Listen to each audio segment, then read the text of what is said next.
হামিদা ওয়া মুসাল্লিয়া আম্মাবাদ। সকলকে ৭৮তম স্বাধীনতা দিবসের অগ্রিম শুভেচ্ছা জানাই। আগামীকাল জাতি ধর্ম বর্ণ নির্বিশেষে সকলে ৭৮তম স্বাধীনতা দিবস উদযাপন করবেন। তবে আমরা তিনটি এমন মারাত্মক ভুল করে থাকি যে কারণে আমাদের ঈমান আমল সব নষ্ট হয়ে যাবে।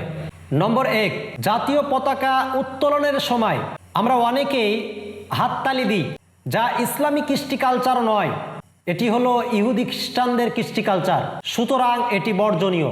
এ বিষয়ে আল্লাহ তাআলা সূরা আনফালের ৩৫ নম্বর আয়াতে বলেন, ওয়ামা কানা সলাতুহুম ইনদাল বাইত ইল্লা মুকাআন ওয়া তাসদিয়া, অর্থাৎ তাদের কাবা ঘরের ইবাদত হলো শীষ দেওয়া এবং তালি বাজানো। এই আয়াতকে সামনে রেখে অনেক উলামা একরাম বলেছেন হাততালি দেওয়া হারাম, এবং কিছু উলামা একরাম বলেছেন হাততালি দেওয়া মাকরুহ তাহরিমি, অর্থাৎ হারামের কাছাকাছি ১৯ আর ২০। সুতরাং হাততালি দেওয়া থেকে বিরত থাকতে হবে। শুধু জাতীয় পতাকা উত্তোলনের সময় নয়, খেলাধুলায় উৎফুল্লতার সহিত হাততালি দেওয়া বা কোনো কাজ করতে গিয়ে হাততালি দেওয়া, এক কথায় কোনো পরিস্থিতিতেই হাততালি দেওয়া বৈধ নেই। সুতরাং এটা বর্জনীয়। তবে যখন জাতীয় পতাকা উত্তোলন করা হবে সে সময় আপনি পড়তে পারেন সুবহানাল্লাহ, আলহামদুলিল্লাহ, আল্লাহু আকবার, এই শব্দগুলি পড়তে পারেন।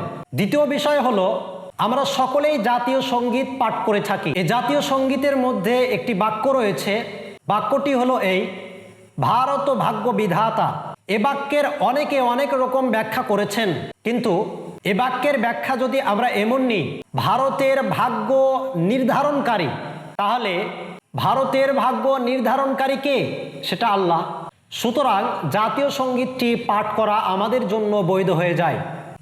নম্বর ৩, জাতীয় পতাকা যখন উত্তোলন করা হয় এরপরে জাতীয় পতাকাকে আমরা অনেকে স্যালুট জানাই।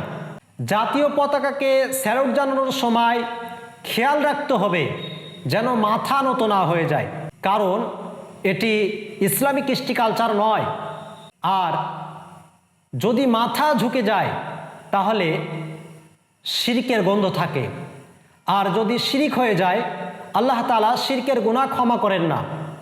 তাই জাতীয় পতাকাকে স্যালুট দেওয়ার সময় খেয়াল রাখবেন যেন মাথা ঝুঁকে না যায়। আল্লাহ পাক রব্বুল আলামিন আমাদের সকলকে উক্ত বিষয়ের প্রতি আমল করার তৌফিক দান করুন। আমিন। ওয়া আখিরু দাওয়ানা আনিল হামদুলিল্লাহি রাব্বিল আলামিন।